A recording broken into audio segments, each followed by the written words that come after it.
Je publicité très chers téléspectateurs entrant de plein pied dans l'instant de l'analyse, bien évidemment, à travers notre thématique. Nous parlons d'entrepreneuriat puisque nous sommes mardi entrepreneuriat, mais nous avons choisi, n'est-ce pas, d'axer notre sujet sur l'entrepreneuriat sportif qui est un secteur pourtant porteur rentable que les Africains semblent un tout petit peu négliger, raison pour laquelle ce matin, on va revenir sur quelques défis, bien sûr, que font face à certains entrepreneurs qui se lancent dans le domaine sportif, mais surtout quelques solutions, perspectives, si vous le voulez, n'est-ce pas, toujours dans ce secteur-là. Alors, pour le faire, mesdames et messieurs, on va d'abord passer... Dans du sport en général, mais il manque de ceux qui peuvent injecter de l'argent.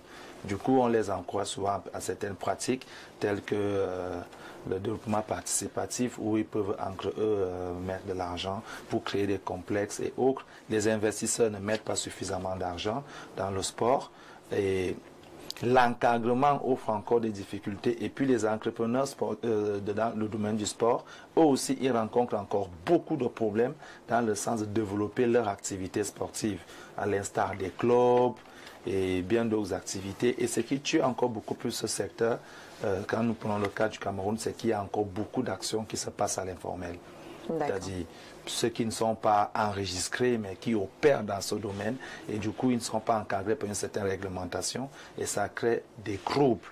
Les faux agents, les faux présidents de clubs, les clubs pas enregistrés. Il y a tellement d'actions qui sont à l'intérieur et qui nuisent à l'évolution et à l'encadrement de cette activité, mais il en reste que c'est une activité qui est en devenir et qui offre beaucoup d'opportunités pour le cas du Cameroun. Merci beaucoup pour votre première prise de parole. Il faut également noter qu'entreprendre dans le domaine sportif, c'est pas qu'avoir peut-être un club. Non, on peut également évoquer plusieurs aspects. Voilà, l'entrepreneuriat sportif peut également permettre de faire allusion aux assurances, la médecine sportive, les équipements, même le marketing sportif et pas mal, n'est-ce pas, d'axes qui pourraient nous aider. Alors, avec Monsieur Jean Biquier, qui est donc SG de AS Blue Water, donc suffisamment expérimenté. Alors, selon vous, c'est quoi l'entrepreneuriat sportif? L'entrepreneuriat sportif, on parle déjà d'entreprendre. Quand on entreprend, c'est parce qu'il y a un besoin, c'est parce qu'on va apporter une solution. Je pense que dans notre contexte, c'est vraiment d'apporter sa pierre à l'édifice au développement du football. C'est parce que le fait de venir investir dans le football, quand on parle d'investissement, on parle d'argent, c'est pour apporter un plus, à ce que les conditions puissent s'améliorer, à ce que les jeunes puissent en tout cas avoir un espoir et croire en fait en un futur. Nous, dans ce contexte-là, on avait décidé, en tout cas j'ai décidé d'investir dans le football, ainsi qu'avec d'autres collaborateurs, et nous avons décidé de choisir le secteur du football et d'y investir et d'y créer un club qui s'appelle AS Blue Water. La particularité avec nous... Depuis combien d'années AS Blue Water depuis 2023. 2023, ok. Donc on est dans les 3 ans. C'est ça. Donc la particularité avec nous, c'est que nous sommes des jeunes de la diaspora. Moi particulièrement, je vis en France, les autres aussi vivent en France et en Suisse. Mais on a porté un œil particulier au Cameroun, aussi dans le contexte où on a vu un changement. On a vu un changement avec l'arrivée du président de l'Africa Foot, Samuel Eto'o. On a vu une certaine lueur d'espoir, un certain mouvement qui allait amener le football camerounais à une autre grandeur. Et dans ce contexte, dans cette vision, on a décidé d'investir dans le football parce que le football aussi participe au développement d'un pays sur plusieurs plans, sur le plan de l'emploi, sur le plan de la visibilité à l'international, sur le plan social et économique. Et c'est vraiment dans ce contexte qu'on a décidé d'investir dans le football. Très bien. Merci beaucoup, on y reviendra certainement. On a Maxime à la gauche justement avec qui on va peut-être s'intéresser sur quelques axes, n'est-ce pas? Quels sont les axes voilà, que l'on peut choisir, n'est-ce pas, d'exploiter, voilà, c'est le terme, voilà, si vous permettez le terme, voilà, quand on parle d'entrepreneuriat sportif. Quels sont les axes que l'on pourrait choisir et surtout, qu'est-ce qu'on peut y gagner? Parce que beaucoup ont peur de se lancer dans le sport parce qu'on se dit, est-ce qu'on gagne? Qu'est-ce qu'on gagne? C'est la véritable question, c'est une question de point de vue. Il y a des passionnés de sport et puis il y a des hommes d'affaires. Un passionné de sport, il a une dynamique de, on va créer un environnement qui permet en sorte que la jeunesse soit épanouie, etc. Un investisseur, il est là pour se faire un chiffre d'affaires. Et justement, le secteur de l'entrepreneuriat sportif a des grosses difficultés à démarrer parce que d'entrée de jeu, le secteur privé ne s'engage pas financièrement d'accompagner les activités sportives. Au Cameroun, par exemple, c'est l'État qui essaie de faire ce qu'elle peut faire et c'est pas suffisant. C'est pas suffisant. Il faudrait pour que l'entrepreneuriat sportif puisse porter, qu'il y ait le public, mais qu'il y ait également le privé. Dans tous les autres continents, ça a été comme ça. Donc, il y a beaucoup d'axes, beaucoup de canaux par lesquels on peut avoir beaucoup d'argent dans l'activité sportive. Dans les activités sportives, il faut pouvoir étudier le modèle économique, c'est-à-dire comment est-ce qu'on fait entrer de l'argent lorsqu'on décide par exemple de lancer un club. La plupart du temps, les gens se disent, bon, certainement on va vendre les billets lorsqu'on va organiser les matchs, on va voir peut-être MTN pour qu'ils viennent sponsoriser, s'ils peuvent me donner quelques millions, mais pour que MTN ou Orange te donne des millions, il faudrait que tu aies une certaine visibilité, que tu sois capable de drainer une certaine foule, qui leur assure que leur présence a un intérêt significatif. Mais on peut regarder, il y a aussi la marchandise, c'est-à-dire que le fait qu'on commence à vendre un ensemble de petits équipements. Et c'est là où moi je me suis intéressé, j'ai été impressionné. On a en moyenne 15 millions d'étudiants, je dis de la CIL comme ça, ou de la maternelle jusqu'au secteur universitaire. 15 millions de personnes qui sont parfois contraintes de faire le sport. C'est-à-dire que concrètement, ils doivent acheter une tenue de sport, même si c'est pas une suivette, c'est des maillots de sport. On vend le maillot de sport, quand j'étais encore petit, dans mon souvenir, c'était à 1500. Au fait, 1500 fois 15 millions de personnes. Vous êtes dans 2,250 milliards de francs CFA. En import de vente de maillots. Qui gère ça? On laisse les maillots venir de la Chine ou de je ne sais pas trop quoi. C'est seulement quand on voit le match, qu'on voit les petits drapeaux made in Cameroun, qu'on voit les bâches vert, rouge, jaune, oyé, qu'on voit ci, on voit cela. Et même quand on cherchait des équipementiers récemment pour les Lions indomptables, on a quand même eu quelques Camerounais qui se sont, voilà. Ça commence à venir, ça commence à venir parce que l'activité sportive est énormément porteuse. Mais elle souffre, comme Joseph le disait, d'un encadrement et puis d'une formation. Où est-ce qu'on a accompagné, où est-ce qu'on forme les gens en management sportif? Au Cameroun, ça n'existe pas. Nulle part. Comment est-ce qu'ils ont appris, ceux qui sont passionnés, qui ont du talent, qui voient des génies, qui veulent promouvoir ces génies-là, sans avoir ces compétences pour pouvoir rehausser le niveau de football? C'est un problème. Donc il faudrait qu'il puisse réellement y avoir même une politique footballistique au Cameroun. Une politique que l'État transporte et que les acteurs stratégiques également portent. Quand vous regardez par exemple en Europe, on va vous dire vraiment dans chaque école, dans chaque lycée, il y a le club de basketball, il y a ceux qui jouent au tennis, il y a ceux qui jouent au football. Après on te dit non vraiment, tu peux gagner une bourse si tu excelles dans le foot qu'on a mis sur pied. On te pousse à aimer le football, on te pousse à dire que tu vas gagner quelque chose, une bourse, tu vas aller à Harvard ou je ne sais où, si tu pratiques bien l'activité sportive dans un programme scolaire. C'est vrai que beaucoup regardent encore le sport comme spectateurs, ils viennent juste pour souffrance, quand le maître vient nous déranger. Mais pas comme source d'investissement. Non, c'est une réelle source d'investissement si on décide de s'y lancer. Il y a trop de milliards qui se baladent là-bas. Beaucoup de milliards. Alors, est-ce que le principal problème, à un moment donné, ne serait pas le problème de financement? Parce que il faut parfois, comme vous l'avez dit, chercher des sponsors, chercher le financement, parce que même pour décoller, il faut de l'argent.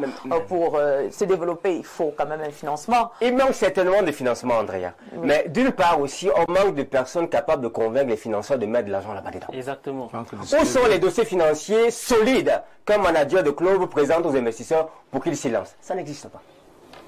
Et si le club est déclaré, est-ce qu'il a un registre? Où est la véritable politique marketing qui nous rassure, ou une stratégie commerciale? Que voilà, les mécanismes que je veux mettre ensemble pour pouvoir générer les fonds, ça n'existe pas. La vision, oui.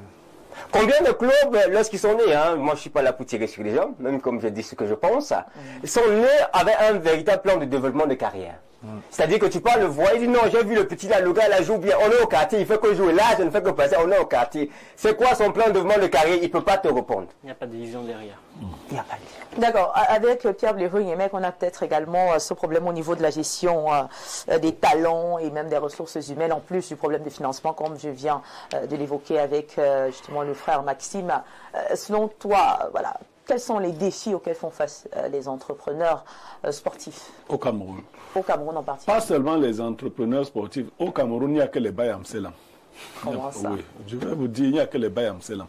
Un vrai entrepreneur sait qu'il investit sur une période relativement longue dans certains projets et le rendement c'est plus tard. Il est différé.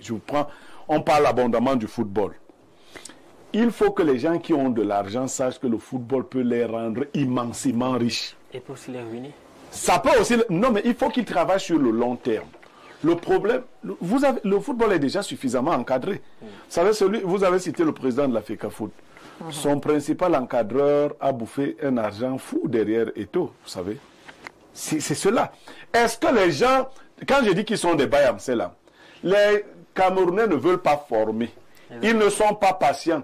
On veut des produits finis qu'on va essayer. Ils sont davantage des vendeurs, pas des agents. Les vendeurs de joueurs. Non. Si vous avez une belle pépinière que vous suivez, parce qu'un sportif, ça nécessite un certain encadrement, une certaine discipline. Moi, je vois les gens qui jouent dans les clubs, ils rentrent chez eux. Ils boivent les bières. Ils boivent les bières, ils discutent les femmes avec moi. Donc, oui, à ce non, personnel. Oui, non, quand je dis ils discutent les femmes, ça veut dire qu'ils n'ont pas la discipline de vie qui convient à un sportif de haut niveau. Et c'est parce qu'ils ne sont pas dans des centres bien organisés. Vous pouvez travailler, Viviane André, à 5 ans, 10 ans. Un seul joueur vient vous rembourser tout votre investissement et vous rendre riche. Lorsque vous avez réussi à le placer. Un seul. Mais est-ce qu'on a cette patience-là? On veut donc du Bayam Selam. On prend les gars ici et on commence à chercher à les vendre en Guinée équatoriale dès la semaine prochaine. Vous voyez?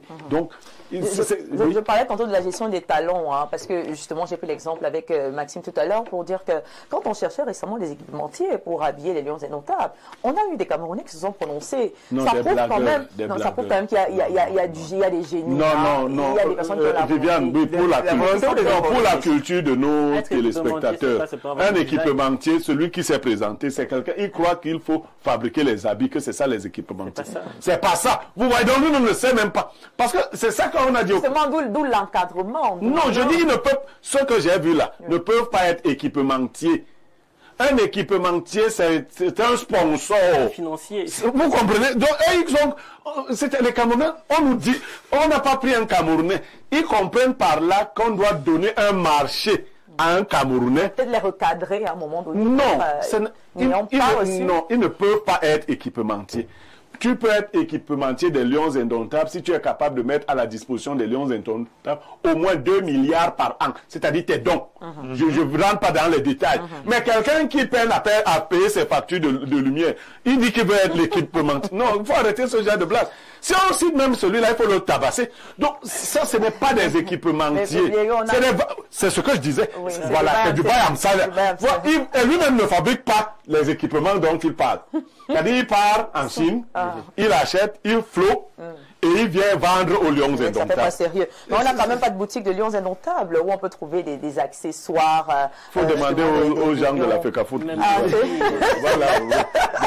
Est-ce que c'est normal qu'arrivé au Cameroun, on ne puisse pas savoir où se diriger si on veut avoir un bon maillot, des gadgets, des accessoires? À Mokolo. C'est la boutique de Lyon. Oui, c'est vous voyez. L'Africa Foot est en partenariat avec Edimo. Edimo qui est un partenaire de Lyon et qui vend les accessoires, des maillots et tout ça. On les retrouve dans les plus grandes surfaces, même à des places. Ils sont là-bas.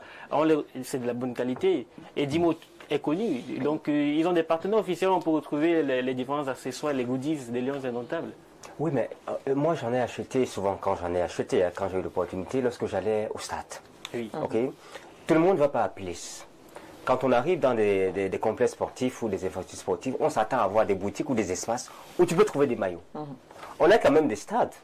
On a quelques-uns. Oui. On a un palais de sport. Mais il n'y a même pas un endroit qui est aménagé en l'honneur du sport, avec des équipements de sport. C'est un problème. Mais pendant la CAN, il y en avait. Oui, mais après la CAN. Ça devrait être à temps plein. Après la CAN, puisque l'édifice est dédié à la promotion du sport. On peut dire mot tient, mais on ne peut pas tenir aussi. Je sais que certains professionnels, ils parlent d'ailleurs en professionnel, mais dès qu'il arrive sur une question d'amour, non, quand vous allez chez vous là-bas, au PSG, les boutiques du PSG sont connues, non? Là, vous parlez d'un club. Oui, mais attends, différente. Non, nous on n'a même ni l'un ni l'autre. Vous avez au moins les clubs là-bas. Nous, on n'a pas les clubs ici. Mais on voudrait au moins. Chez nous, ici, non, il faut que je lui explique. Chez nous, ici, c'est les Lions Indomptables qui sont tout ça. C'est notre club. On n'a plus, on n'a pas de club. C'est eux qui doivent nous faire tout ce branding. Chez vous, chaque ville vend. Il y a un club qui vend l'image de la ville, n'est-ce pas? Oui, nous, il n'y a que les Lions. Tu connais notre nom au Cameroun? Donc c'est là qu'on doit avoir le car, les boutiques et tout. Ce n'est que sur les Lions qu'on compte. Et les Lions A, pas les A'. Donc il nous faut. Et Dimo seul ne suffit pas. Vous parlez de Dimo, c'est Yaoundé Douala, n'est-ce pas? Oui. Il n'y a pas de Dimo à Garoua. Il n'y a pas Edimo Maroua, il n'y a pas Edimo Aribolova. Vous voyez? Mais encourageons déjà l'initiative. Non, on encourage. Ça, c'est le Bayam, c'est là, on encourage. L'émission, c'est défis, solutions et perspectives. Oui. Donc, déjà, il y a une initiative qui a été posée, qui a été mise en place. Qui dure déjà toi, Yaoundé. Voilà. Ça prend du temps. Qu'est-ce qui empêche à Edimo d'aller ici On parle d'entrepreneuriat, oui. et le secteur sportif aussi, c'est de l'entrepreneuriat. Ça prend du temps, ça prend des ressources, ça prend des finances. Donc, dans ce contexte-là, on a déjà Yaoundé Douala. Les autres villes viendront par la suite. Je pense que le président de la FECAFOOT, il a une grande vision par rapport au football camerounais, et c'est ce qu'il essaie d'implanter année après année. Mois après mois. Il a combien d'années à faire différents partenaires. C'est la dernière. Non, mais... Enfin,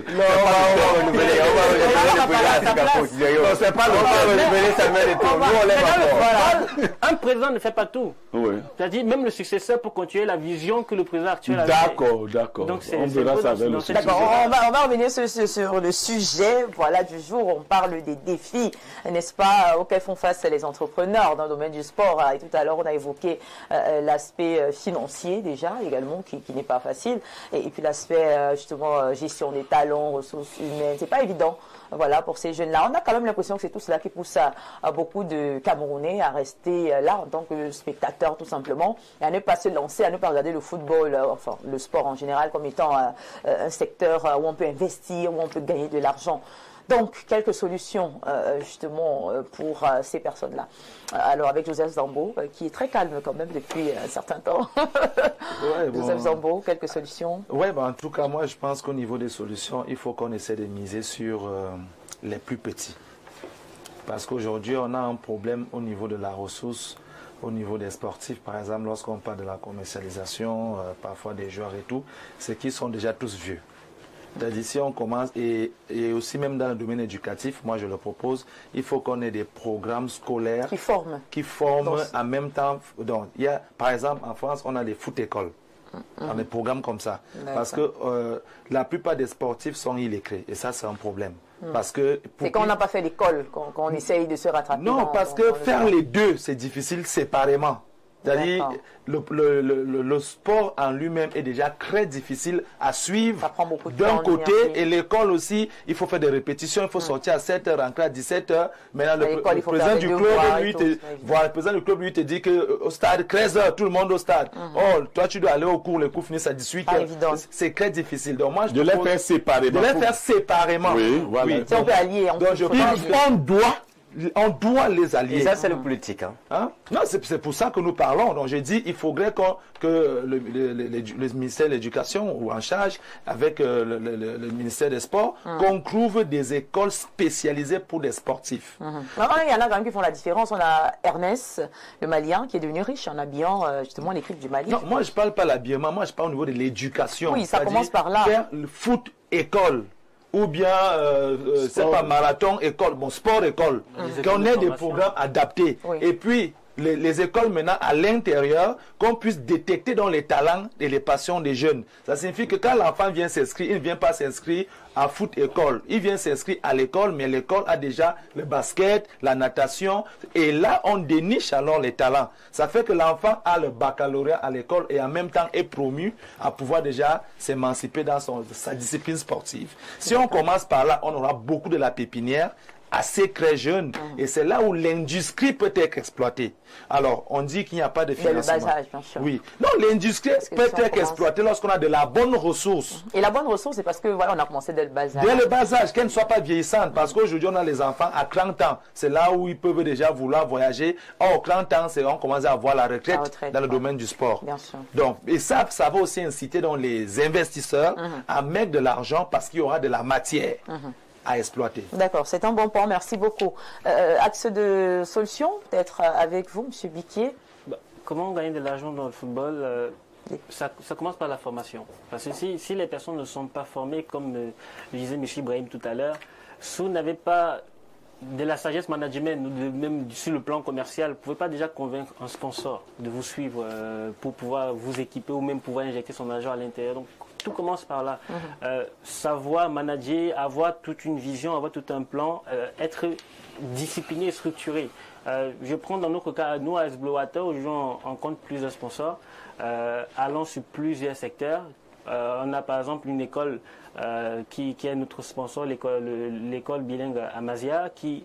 Oui, je connais Amazia, une grande école. Hein. Qui suit nos différents joueurs parce que tout le monde n'est pas scolarisé. Et c'est important pour les joueurs qu'ils aient une certaine connaissance pour pouvoir en fait à discuter lors des négociations et ces différents points.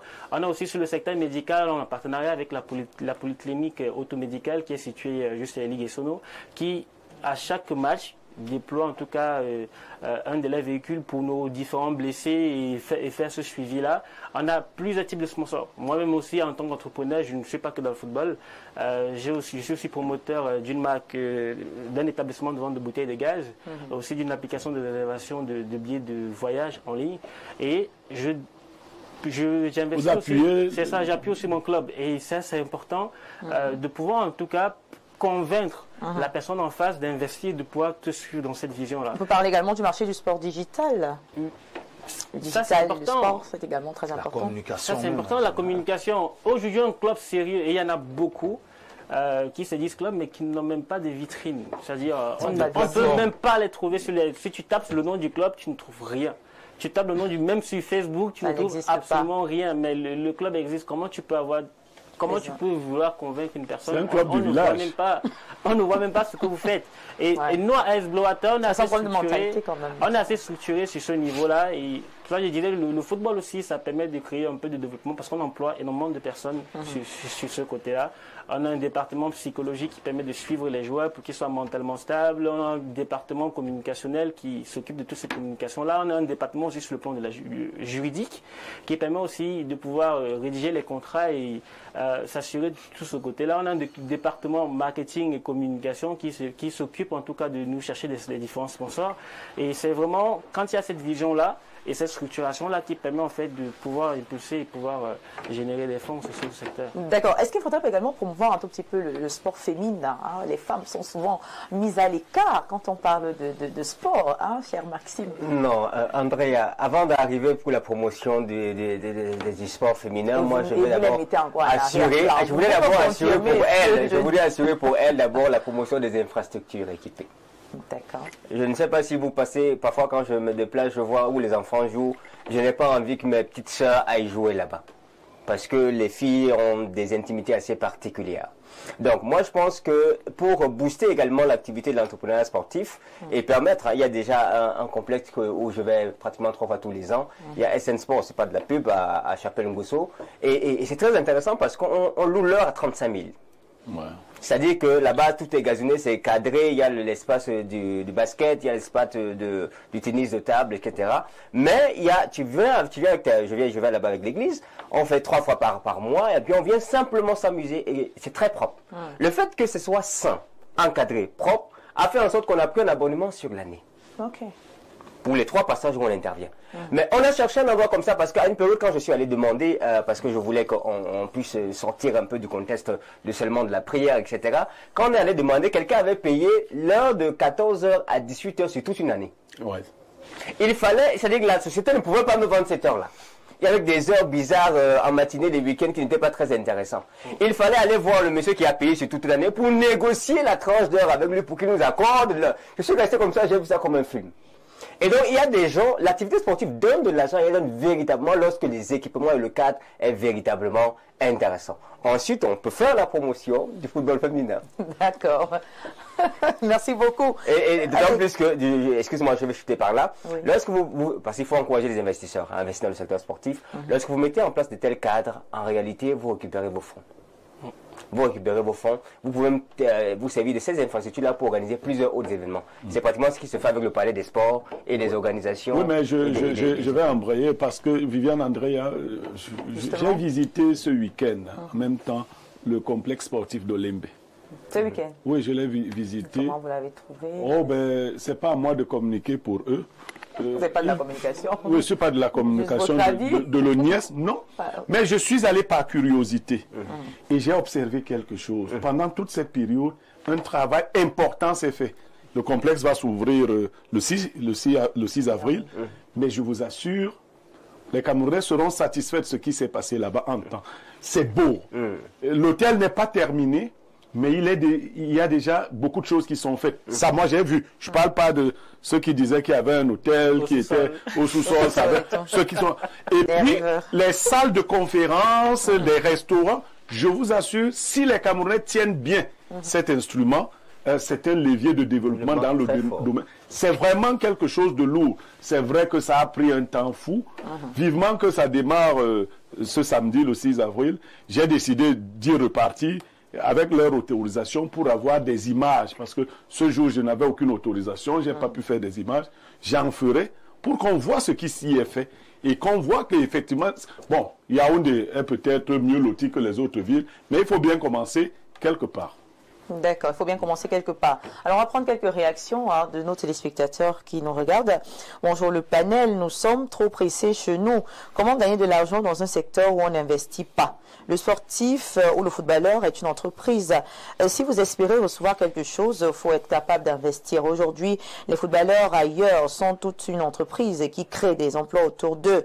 On a des avocats, des médecins, des nutritionnistes et même des conseils communication. Donc, pour espérer avoir un retour sur investissement, il faut pouvoir investir.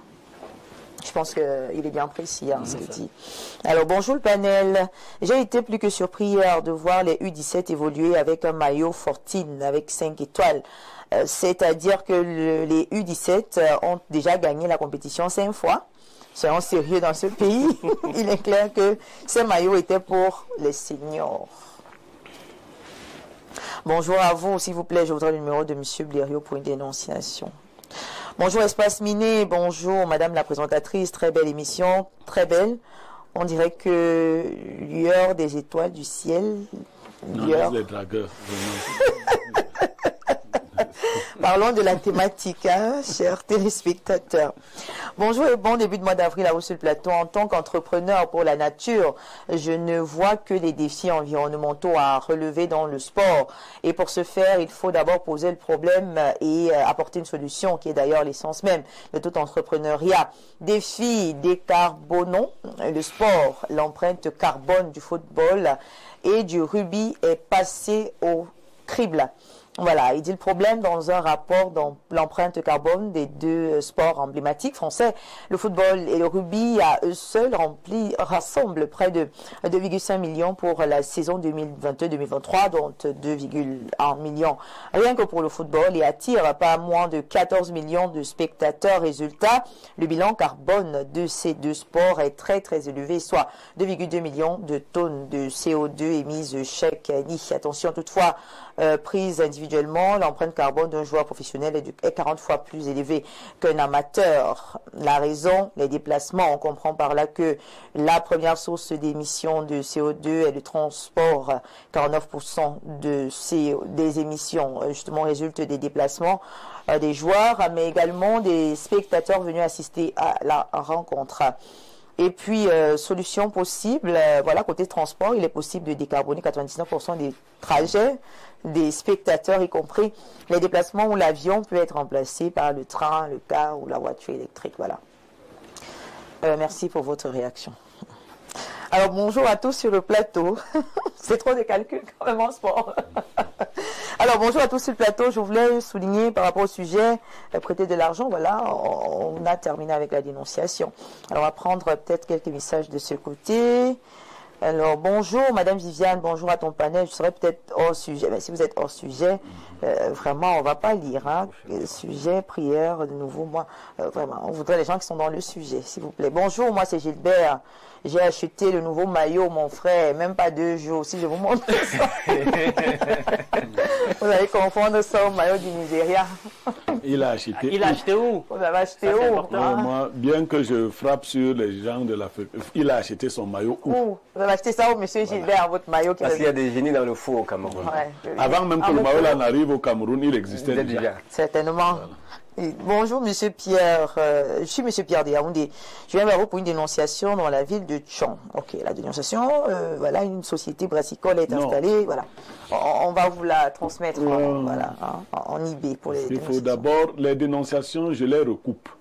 Parce que si on vous prend de court lors d'une émission, vous pouvez lire quelque chose et ça nous crée. Quelqu'un va vous dire qu'il y a un monsieur qui a violé sa fille, il s'appelle Fambo. Bon, vous allez le lire et puis Fambou va... Ou bien une banque, par exemple, il y a des dénonciations. Quand je le dis, il faut que il y a des dénonciations fragiles. Vous avez dénoncé, par exemple, tout un établissement bancaire. Ouais, vous voudrez que j'en parle comme ça sans recouper? Il y en a qui me disent souvent, non, si tu pars te renseigner là-bas, ils vont te corrompre. Oh! Mais si je ne recoupe pas, je m'expose à des plaintes de diffamation ou autres. Parce que vous aurez lu en direct. Voilà, merci beaucoup. Allons poursuivre avec la lecture des messages. Bonjour à tous sur le plateau.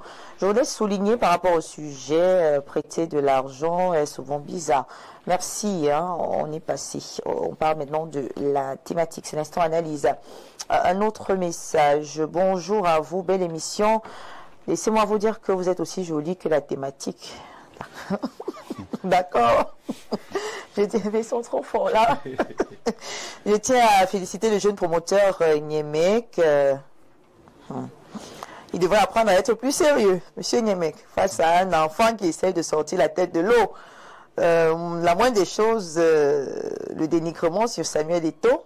Voilà, le stade Olembe et l'hôtel 5 étoiles toujours sous les gradins. Ce qui intéresse Berrios, c'est une boutique des stades. Les boutiques se trouvent dans les stades. Nous n'avons jamais vu faire une émission sur les stades d'Olembe pour la simple raison. Je vais faire une émission sur les stades d'Olembe à partir de demain. J'en prends l'engagement. Je vais parler des stades d'Olembe dès demain. D'accord. D'accord. Alors bonjour Madame Viviane et tout le panel. J'aimerais passer un conseil aux jeunes sur le plateau. La cause des enfants c'est le matin. Tu es jeune mais écoute les expérimentés sur le plateau. C'est Wilfried de beauté. Depuis leur pomme, le jeune sur le plateau je sais pas, je crois que c'est le plus jeune. Hein. En tout cas il est très brave et il est très intelligent. Très, je vous assure. Bonjour à vous sur le plateau s'il vous plaît. J'aimerais entrer en contact avec le jeune entrepreneur de football. J'ai 2 génies pour lui. On a 2 génies pour vous. Nous sommes ouverts. Comment on fait pour vous contacter? Directement, en contact avec nous.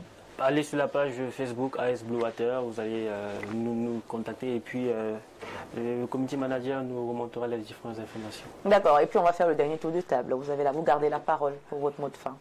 Alors, je tiens à remercier Info TV pour ce passage-là. Comme nous avons parlé des défis, des solutions qu'on a dans l'entrepreneuriat sportif.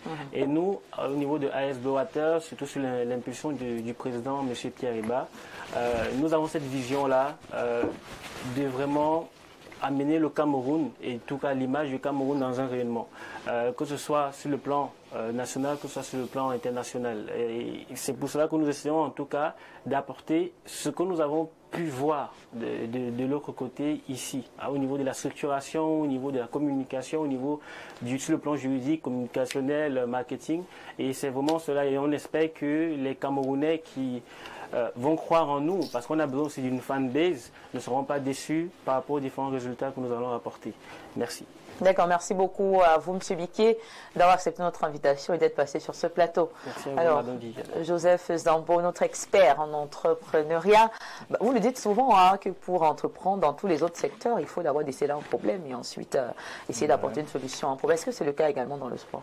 Si, il y a beaucoup de problèmes. Le problème majeur, c'est qu'il y a beaucoup de talentueux qui veulent faire dans le sport, mais ne savent pas comment le faire. Beaucoup de volontaires. Bon, beaucoup de passionnés, beaucoup de talentueux. Il y a ils font dans le football. Dieu seul sait comment les enfants jouent du football au Cameroun. Il faut aller dans les interclasses, les activités post-périscolaires lors des activités sportives. Les enfants font de la gymnastique, les enfants font du saut, les enfants font de la danse, la course. On en a énormément de talent, mais juste qu'on commence par où pour faire de ça tout un métier. Je crois que c'est pour ça qu'on a des clubs qui sont là. Et voilà. Il y a des complexes qui se construisent tout doucement. Il y a des complexes qui sont là. Après, il faut les exploiter.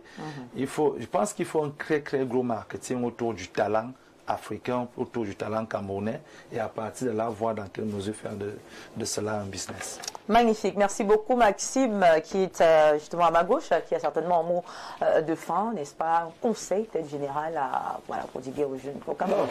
En termes de conseils, je demanderais à ces entrepreneurs qui se lancent dans le domaine du sport de définir un bon modèle économique. Un modèle économique qui intéresse un investisseur dans le présent et dans le futur. Tout le monde n'a pas le cadio. La plupart des gens qui ont des milliards à mettre là-dessus n'ont plus 20 ans. Ce sont des papas qui réfléchissent à 2 fois avant d'y mettre de l'argent. Si c'est dans 10 ans, 15 ans que ça va donner. Donc, il y a des mécanismes qui vont vous permettre d'assurer une bonne trésorerie, aussi bien dans le début avec certains types d'activités que dans la fin.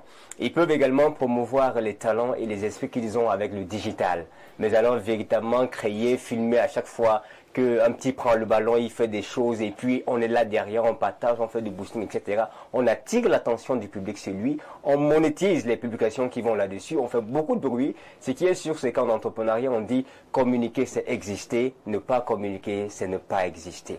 Plus vous allez communiquer, plus vous allez exister dans l'esprit des potentiels financeurs, dans l'esprit des futurs fonds, dans l'esprit des potentiels sponsors. Et c'est ça qui va amener les investisseurs, les bailleurs, les sponsoring et même les chaînes de télévision à venir vers vous pour que vous puissiez collaborer ensemble. On retient que sans communication également, c'est pas très évident. Donc oui, il y en a beaucoup au Cameroun qui ne communiquent pas du tout. Ceux-là qu'on connaît, c'est parce qu'ils communiquent quand même. On a carrément des Camerounais qui ont fabriqué des ballons équipementiers pour le volleyball, qu'on a connu. On a, comme j'ai mentionné tout à l'heure avec Joseph, ce Malien-là qui s'est enrichi en fabriquant uniquement en habillant tout simplement l'équipe du Mali. C'est magnifique. On a même eu un projet que justement l'État a mis sur pied, le nom m'échappe. J'ai cherché ce projet avant l'émission. C'était même le lieu de connaître. Ce projet où on avait vu des ballons fabriqués justement avec certains matériaux. Mais après, ça a disparu, on n'en parlait plus. Vous voyez, un téléspectateur m'a interpellé. Déjà, je lui dis, moi j'encourage des initiatives comme celle-ci. AS Blue Wattage, j'en avais entendu parler, maintenant j'ai vu. Il pouvait être en même temps le DG adjoint et le chargé de la communication parce qu'il communique bien pour son club. Il est le secrétaire général. Je dis qu'il pouvait faire tout cela à la fois. Il communique bien pour... Ses patrons l'écoutent quand même. Oui, mais est-ce que je suis là-bas moi, je suis casse-tout. Non, mais je dis c'est de belles initiatives et il faut continuer de rendre la plateforme visible.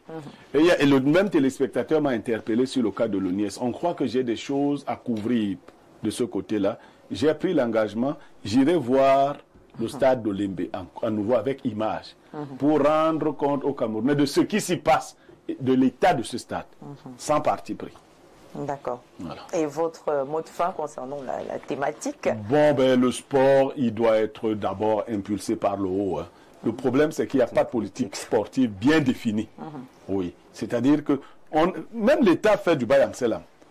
Comment ça? Oui, on investit un peu sur les lions indomptables parce qu'eux, ils sont rentables. Mais les lions indomptables, c'est la dernière phase. Il faut investir dans le sport comme un projet politique. Vous voyez? Il faut aller prendre les jeunes. La plupart des joueurs qui sont actuellement à l'équipe nationale n'ont pas été formés par les structures camerounaises. Pas du tout. Alors, c'est un problème.